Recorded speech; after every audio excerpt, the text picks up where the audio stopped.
Olá, meu nome é Sheila Couto, eu sou neuropsicóloga, consultora em desenvolvimento humano e eu quero refletir aqui com vocês sobre uma questão que é por que neuroeducar? Nem sei se existe esse verbo, neuroeducar, mas como existe a neuroeducação, fez sentido. Para quem não sabe, a neuroeducação ela é um campo interdisciplinar, tá? Que combina neurociência, psicologia e educação. Para quê? Para decifrar os processos cognitivos, os processos emocionais que originem melhores métodos de ensino, melhores currículos. Outros usos também é para detectar transtornos, detectar quais distúrbios podem estar presentes e que vão interferir, tá, no desempenho daquela pessoa ao longo da vida. Enfim, como que o que pode ser feito de maneira mais tenra, né, em tenra idade, para minimizar certos processos, para atenuar consequências, para reforçar aspectos que precisam ser reforçados naquele desempenho, naquele desenvolvimento cognitivo. Então, a neuroeducação, ela é uma área nova, uma área recente. Essa interface, ela acabou que a prática, né, o dia a dia, vai mostrando a necessidade dela. Então, eu imagino que vou fazer uma pergunta e até imagino a resposta, mas olha só, a questão é a seguinte, quando a gente pensa em neuroeducação e por que neuroeducar. Me diz aí, por quantos neuroeducadores você passou ao longo da sua infância e da sua vida escolar? Pensa. Eu acredito que a maioria vai dizer assim, nenhum. Como assim, né? Nenhum. Tudo bem, como é uma área nova, por quantos profissionais que te falaram sobre o seu funcionamento e o que aquele tipo de funcionamento acarretaria enquanto esforço para você, enquanto possíveis consequências, enquanto uma rota aí para você se desenvolver ao longo da vida. Por quantos profissionais que falaram sobre isso você passou? Na sua infância e na sua vida escolar. E que te deram mapas objetivos, tá? Não ficaram falando só que você era preguiçoso ou coisa do tipo. Pensa. Pois é, eu acredito que por poucos vão dizer sim, eu passei por alguém e foi maravilhoso. E quem passou, que bom, teve uma sorte imensa, muito grande, de receber um mapa objetivo, tá? Porque a maioria não passou. E eu digo isso pela minha prática profissional, tá? O que isso me trouxe na prática? Olha só, ao longo de mais de 20 anos, eu trabalho com facilitação de aprendizagem para adultos, sobretudo dentro do contexto empreendedor, em empresas de pequeno, médio, grande porte, como consultora do Sebrae Minas. E o que eu encontrei ao longo dessa prática? Muita coisa boa, muitos conhecimentos novos, específicos, próprios dessa área maravilhosa, que eu adoro.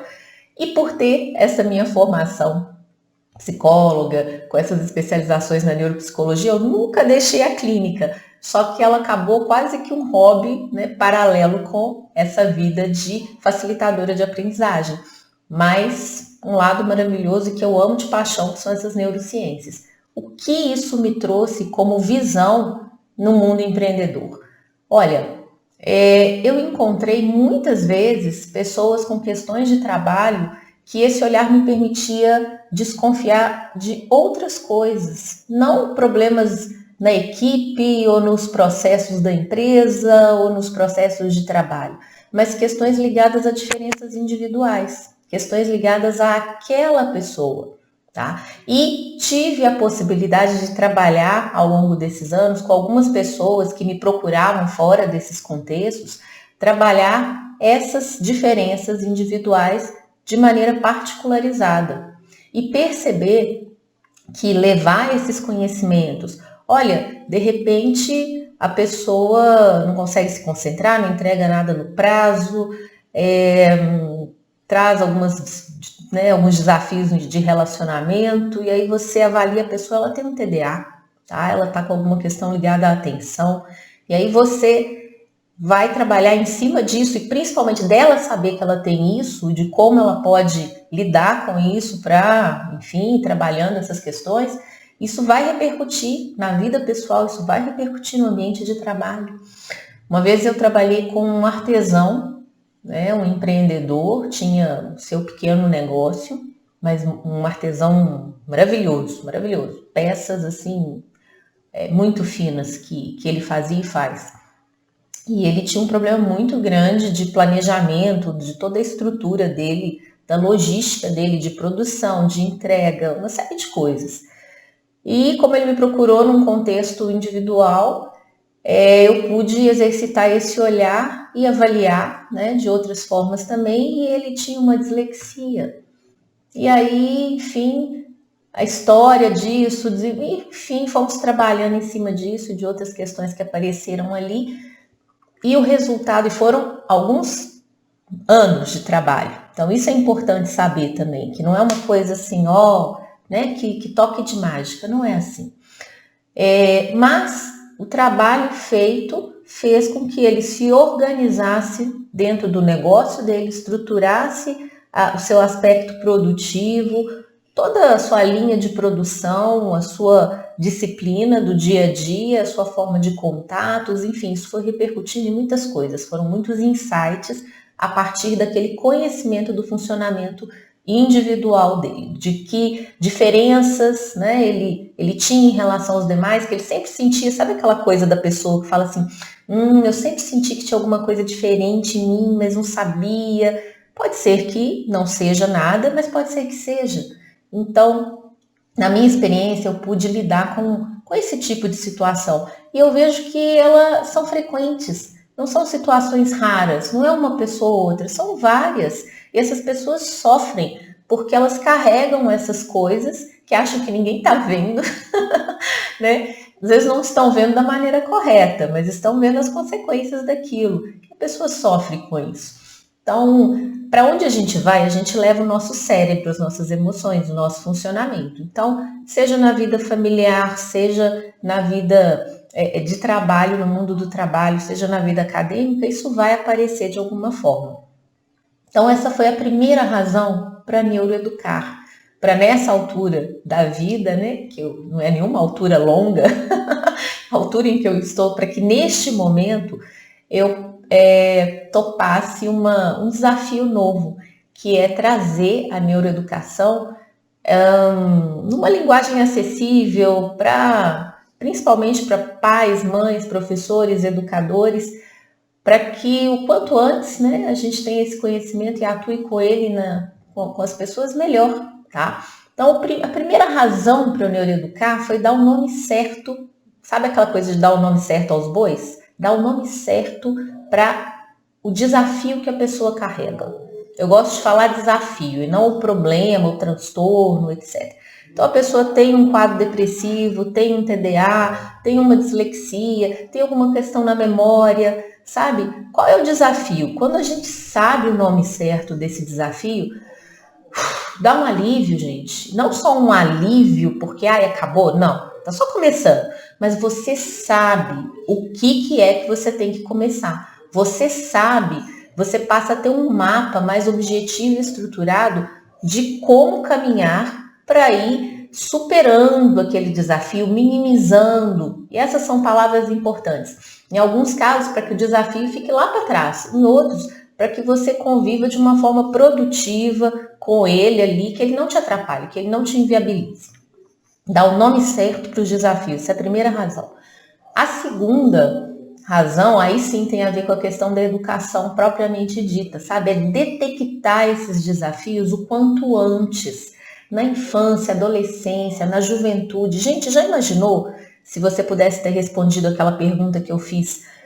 Nossa, passei por um neuroeducador, um psicólogo, um neuropsicólogo, né? O nome não importa tanto, mas passei por um processo que me ajudou a entender o desafio que eu carrego e como trabalhar com isso ao longo da vida para viver uma vida bacana. E encontrei isso cedo, sabe? Não sofri tanto, não perdi tanto tempo. É desafiador, requer esforço, requer disciplina, ok, mas eu já sei com o que eu estou lidando. Imagina poder fazer isso na vida das crianças, na vida dos adolescentes, poder detectar, ter um olhar e falar, opa, olha que temos um desafio nesta pessoa, né? E investigar se aquilo procede ou não, porque não é um olhar mágico, meu olhar que viu tudo, não é assim. Eu me lembro quando eu estava fazendo psicologia, né? Uma vez eu morava no interior, moro no interior novamente, mas morava em Belo Horizonte, meus pais no interior, então peguei um ônibus para visitá-los no final de semana. E aí do meu lado uma pessoa puxou conversa e perguntou, o que você faz, tal. Eu estudo, né, tô na faculdade, o que você faz? Psicologia. Aí a pessoa olhava assim, com aquele olhar assim, nossa, então você sabe tudo, e começou a contar a vida dela. E a gente ria entre os colegas, né? Falou, gente, a gente não pode falar que faz psicologia porque a pessoa acha que a gente tem uma varinha mágica que adivinha tudo. Não, não é assim. A gente tem ferramentas que nos ajudam, né? Tem treinamento para poder decifrar algumas coisas. Bom, então detectar o quanto antes. Isso é muito importante, gente. Outra coisa, terceira razão para neuroeducar. Prevenir através da estimulação, através da educação, prevenir. Mesmo que eu não tenha feito uma avaliação, que eu não tenha olhado e achado que tem algo estranho, né? Não precisa você pensar em algo tenebroso para começar a agir. Prevenir. Por que não prevenir? Por que esperar alguma coisa desandar? Por que não prevenir? Prevenir é sempre melhor do que remediar. E desde quando? Que momento que é o momento adequado? Desde bebê. Em termos de, só para vocês terem ideia, em termos de ferramentas de avaliação, existem ferramentas muito boas para a partir do terceiro mês de idade, começar a avaliar e acompanhar o desenvolvimento infantil. Né? Na minha opinião, esse tipo de avaliação devia fazer parte, sabe, das avaliações sistemáticas que se faz ao longo do desenvolvimento da criança. Sabe aquela coisa que você leva no pediatra para, né, fazer os exames de rotina? Devia ser exame de rotina também esse lado cognitivo e do desenvolvimento. Porque o quanto antes você detecta qualquer coisinha que está saindo ali do lugar, melhor. E isso é para ficar cheio de alarmes? Não, sabe? É justamente para ficar mais tranquilo, né? Estamos fazendo o que está dentro da possibilidade de fazer, e aí o que tiver que ser, será, né? Porque há desafios que são muito grandes, você minimiza, você trabalha, mas eles não deixam de existir, tudo bem, mas você fez o que era possível fazer e vai fazendo isso. E se não tem problema nenhum, se não tem desafio nenhum, né, entre aspas, que bom, que bom, que bom. Então a gente está potencializando uma capacidade que já está ali bem fluida, né? É só ir desenvolvendo. A gente vai potencializando ainda mais.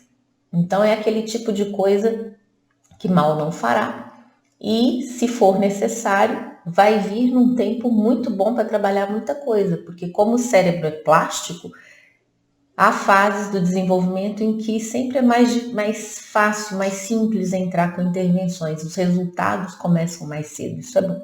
Mas eu não comecei cedo, o que eu faço agora? Faça, né? Comece de onde estiver. Sempre vou dizer isso também. Outra coisa importante, porque neuroeducar?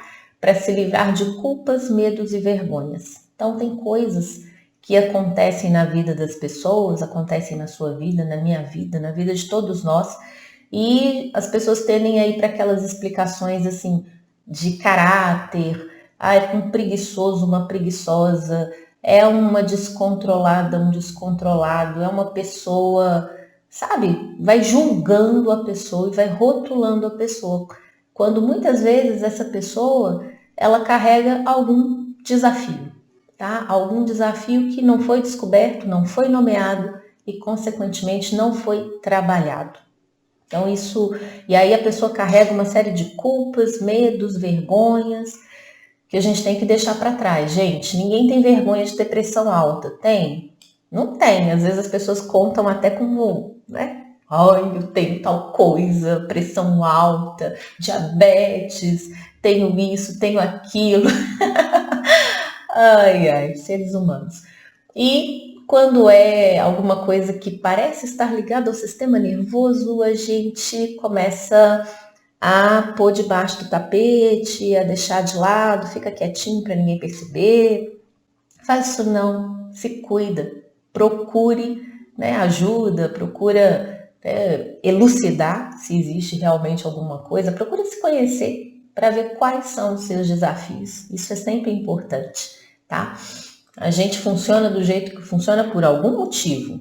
E uma das razões desse motivo pode ser o funcionamento ali do seu cérebro. Pode ser outras coisas? Pode, mas pode ser que tenha alguma base nesse aspecto. Então é bom saber, tá? Quantas pessoas eu já ouvi que ficaram aliviadas porque descobriram que estavam dentro do espectro autista, e isso acarretou uma série de coisas ao longo da vida e a pessoa não entendia, e aí quando ela descobre, tá? Não deixa de estar no espectro, não deixa de ter desafios, mas passa a saber com o que está lidando e como lidar melhor com isso.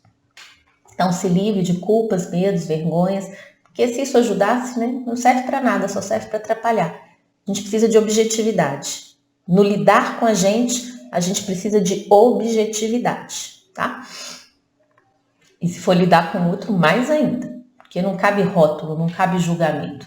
É como, do mesmo jeito que aquelas avaliações no desenvolvimento deviam vir bem cedinho, elas não deviam parar nunca. Porque à medida que a gente envelhece, também vão acontecendo outras coisas aí no nosso cérebro. E a gente precisa fazer manutenção no veículo, sabe? Para saber se tem alguma peça desgastada, se tem algum parafuso solto, se é hora de dar uma manutenção. Então, dentro da neuropsicologia, existem formas, né, de avaliar e de fazer isso. Então, é a gente tratar, né, a gente mesmo como um veículo e cuidar bem desse veículo em todos os seus aspectos. E no caso do nosso cérebro, cuidar dessa forma, desse aspecto cognitivo, porque a tendência é a gente durar bastante, né? A longevidade está aí, então temos que cuidar bem. E a quinta razão para neuroeducar, tá? Para viver uma vida plena, para chegar no ponto mais elevado que a nossa condição humana permite. E o que significa isso? Quando eu digo isso, eu estou me recordando de uma passagem da República de Platão. Sócrates, né, está conversando com Glauco, conversando com várias pessoas ali sobre o que é a justiça, né? E um dos discípulos lá que ele tem, que é o Glauco, pergunta para ele sobre a vida do guardião, que é o tema que eles estão tratando no momento. E Sócrates estava falando da educação desse guardião, do como que... Enfim, a educação do guardião era cheia de disciplina, né? Muita disciplina. E aí, Glauco fala assim, ninguém vai querer ser guardião, quem vai querer ser guardião? Quem vai querer... Nossa, isso aí vai ser complicado, vai ser muito chato, ninguém vai querer isso, né? E aí, Sócrates fala assim, né? Ele começa uma analogia, né, com os círculos, com os prazeres da vida. E ele diz assim, olha, existem 3 círculos de prazer. O primeiro deles são os prazeres do ter. Então, existem homens cuja consciência estará nesse primeiro círculo do ter. E essas pessoas terão acesso aos prazeres do ter. Ok. Agora existe um segundo círculo de prazeres que engloba o primeiro, que são os prazeres do sentir. E aí, as pessoas que têm a consciência na esfera do sentir terão acesso aos 2 níveis de prazeres, os prazeres do ter e os do sentir. Então são círculos concêntricos, né? E existe um terceiro nível de prazeres, que são os prazeres do saber. É o maior círculo de todos e os outros 2 dentro dele. E aí o que acontece? O ser humano que alcança o nível do saber terá acesso a todos os prazeres. aos prazeres do ter, os prazeres do sentir e os prazeres do saber. E aquela educação toda lá do guardião, que ele estava explicando para os discípulos dele, era uma educação que, segundo ele, levaria ao círculo do saber. Então, com isso, ele dizia: o guardião é aquele que terá acesso a todos os prazeres. Só que a diferença é que ele saberá discernir quando é a hora de cada um. Então, ele saberá pensar, ele terá acesso aos prazeres do pensar. Tá? Então, por que neuroeducar? Independente de desafios, distúrbios, transtornos, independente de qualquer coisa. Por que trabalhar o cérebro? Por que desenvolver aspectos cognitivos? Para viver uma vida plena. Porque pensar, gente, é muito bom. Eu adoro pensar, senão eu não trabalhava com isso. Não é fácil, não é simples, requer esforço. Tem aquelas horas que você fala, ai, não estou dando conta. Mas é um grande prazer. Descobrir é um grande prazer. Eu confesso para vocês que um dos maiores prazeres na minha vida é quando eu chego naquela sensação assim, eureka! Entendi! Entendi, descobri, compreendi, aprendi. Eu adoro isso. Não sei se isso é muito normal, mas eu gosto muito. Realmente é um dos maiores prazeres que eu tenho na vida. E tem muitas coisas boas, graças a Deus, felizmente. Mas pensar, descobrir, compreender é uma delícia. É uma delícia. A gente merece isso. Então, viver uma vida plena, sabe? Chegar no ponto mais elevado que a nossa condição humana permita. Pensar é um grande prazer. Neuroeducar para quê? Para ser muito feliz. Saber quem você é, quais são as ferramentas, os desafios que você carrega. Se você educa pessoas, ajudar essas pessoas a compreender, ter um olhar diferenciado para observar essas pessoas, não julgá-las e ajudá-las, né? Opa, talvez tenha algum desafio aí a ser trabalhado. Para quê? Para que todos possamos ter uma vida plena, a mais plena que as nossas capacidades, as nossas potencialidades nos ajudam a ter, tá? Para que a gente possa elevar essas capacidades ao mais pleno que nós possamos, tá? E colocar isso a serviço de uma vida muito boa, de uma vida feliz, prazerosa, realizada, realizando aquilo que a gente sonha, ok? Então, neuroeducar, gente, para ser feliz, tá? Descobrir o que a gente tem dentro e trabalhar isso da melhor maneira. Convido todos vocês a fazerem esse desafio consigo mesmos e terem esse olhar sobre os demais. É um olhar mais humano, tá? Mais justo também. Então é isso. Bom trabalho para todos nós. Gostou do vídeo? Dá um like. Se inscreve no canal, tá? Esse canal Emocionário é um canal para trazer esse tipo de conhecimento. Enfim, coisas que nos ajudem aí nessa caminhada de autorregulação, conhecer o nosso cognitivo, as nossas emoções, ferramentas para lidar com isso em nós e com os demais, educar, né, com essas ferramentas. Então, se inscreve aqui no canal, acompanha os nossos conteúdos, ativa os sininhos das notificações e até o próximo vídeo.